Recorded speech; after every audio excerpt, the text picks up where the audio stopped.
Sabe, geralmente quando a gente pensa em planejar a carreira ou até mesmo estruturar a própria vida, tem aquela expectativa reconfortante de uma certa precisão, né? Uhum, a gente adora uma previsibilidade. Exato. É quase como olhar para uma engenharia clássica. Ah, escuta um barulho estranho no motor. Basta abrir o manual, apontar para a engrenagem quebrada e dizer, olha, aí está o problema, é só trocar essa peça e pronto. Sim, é uma visão de mundo totalmente binária. Ou funciona ou não funciona. É limpo, é previsível e, sendo bem sincera, dá uma sensação enorme de segurança pra gente. Nossa, sim. Nós adoramos quando as coisas são visíveis. Quando dá para colocar tudo naquelas caixinhas lógicas, sabe? Com certeza. Mas aí a gente dá um passo para fora de casa. A gente olha para a realidade do mercado de trabalho, para a economia atual, e de repente esse manual de engenharia parece que foi escrito em um idioma alienígena. É verdade, a gente olha pro cenário e percebe que não tem mais engrenagens claras. Nenhuma. Tudo fica incrivelmente nebuloso. É a definição absoluta de navegar em águas turvas, né? O nível de complexidade e imprevisibilidade que o mundo enfrenta hoje, olha, simplesmente não tem precedentes na história recente. E é exatamente por essa neblina espessa que a gente vai navegar hoje, dando as boas-vindas a mais um mergulho profundo aqui no The Deep Dive. A nossa análise de hoje é inteiramente baseada em uma série de anotações e resumos de aulas fascinantes sobre um conceito de negócios e psicologia, assim, genial, chamado orientação para mudança. Um tema que, francamente, deveria ser ensinado como habilidade básica de sobrevivência hoje em dia. Sem dúvida. E a nossa missão hoje é decodificar como o cérebro humano processa o desconhecido. A gente vai investigar a fundo por que algumas pessoas entram em pânico diante de novidades, enquanto outras, prosperam. E o mais importante, entender a nossa própria reação diante da instabilidade pode literalmente diminuir a nossa pressão arterial. O que já é excelente, né? Sim. E, por mais surpreendente que pareça, pode ser a chave para alavancar a carreira e ganhar mais dinheiro.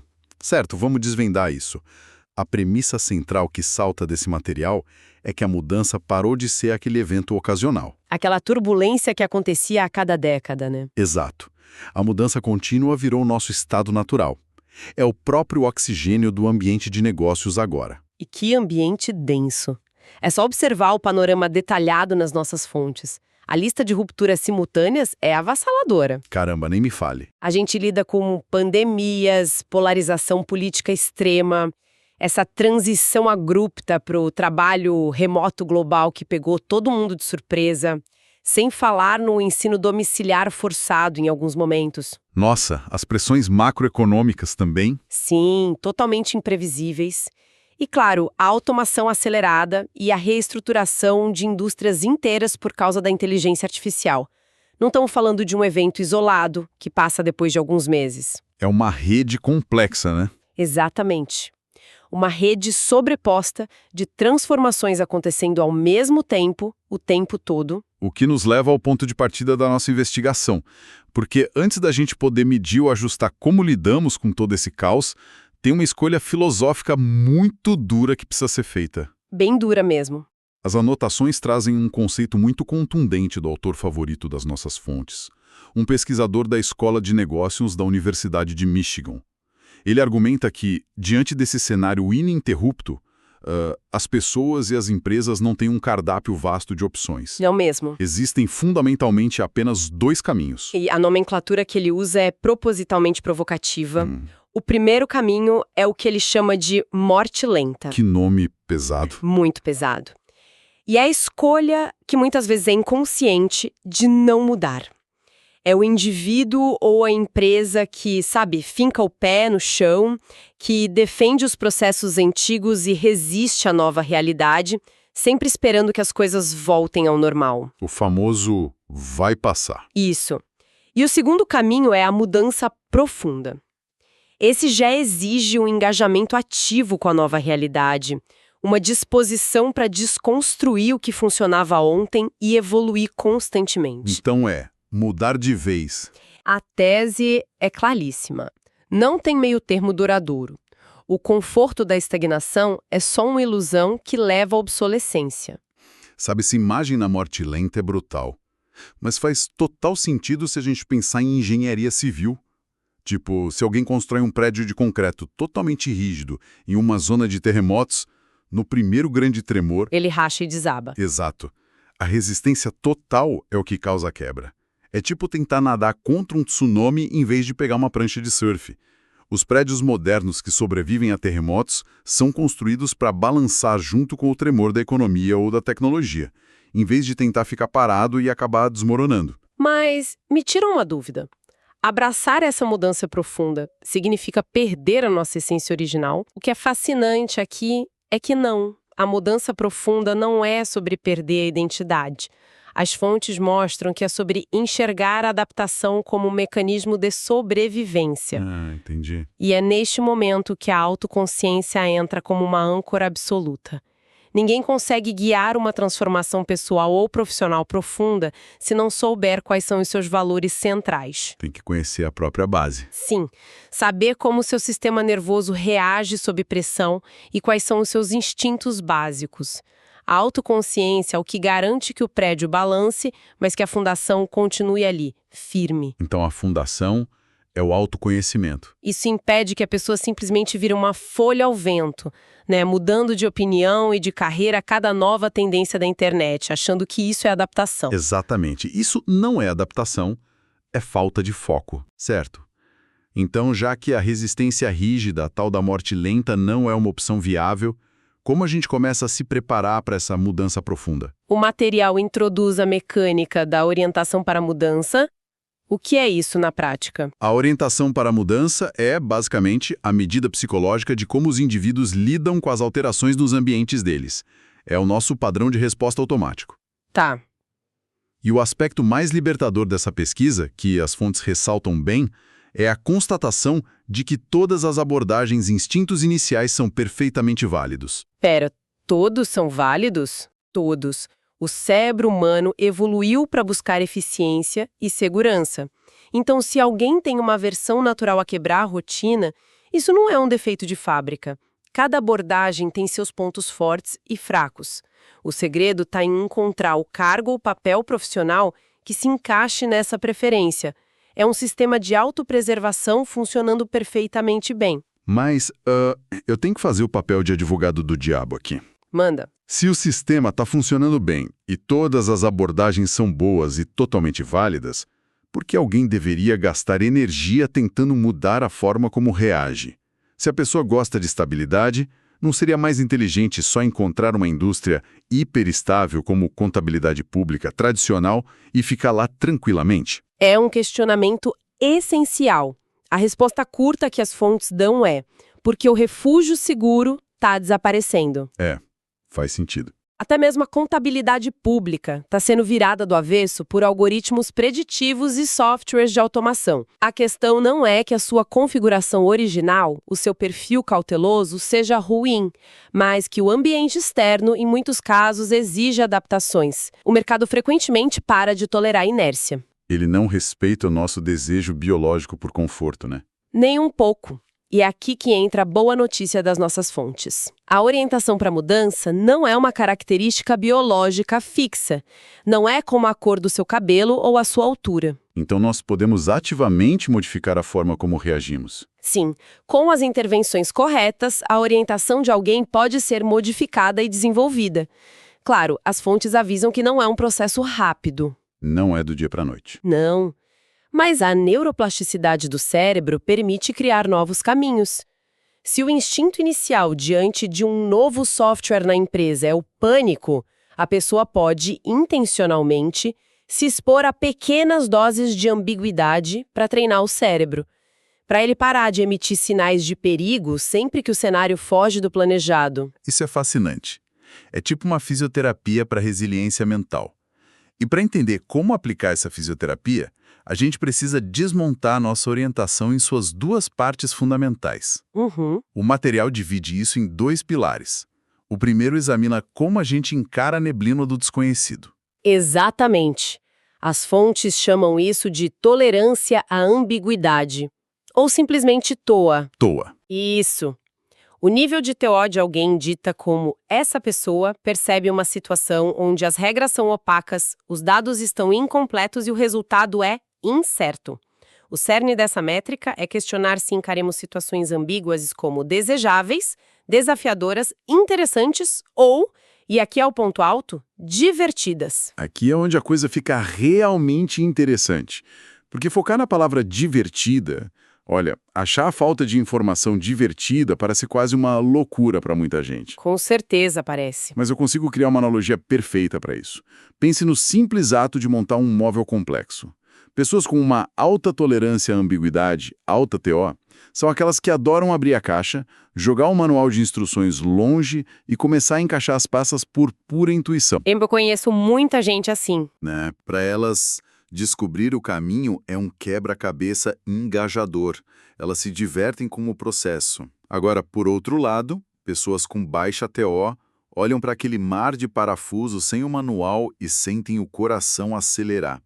Elas precisam de um mapa passo a passo meticuloso para não surtarem. Nossa, é o exemplo perfeito para ilustrar o que acontece no nível psicológico. E a teoria explica o porquê dessa diferença. Para quem tem baixa TO, a complexidade e as coisas que nunca vimos antes funcionam como um sinal de perigo. É uma ameaça, né? Exato. Historicamente, não ter clareza podia significar um predador no arbusto. Então, diante de um e-mail vago do chefe, o corpo entra em alerta. Causa taquicardia real. Caramba! Sim, o sistema grita que faltam dados para sobreviver. Enquanto isso, quem tem alta TO processa a ausência de regras como liberdade. O caos funciona como combustível e diversão.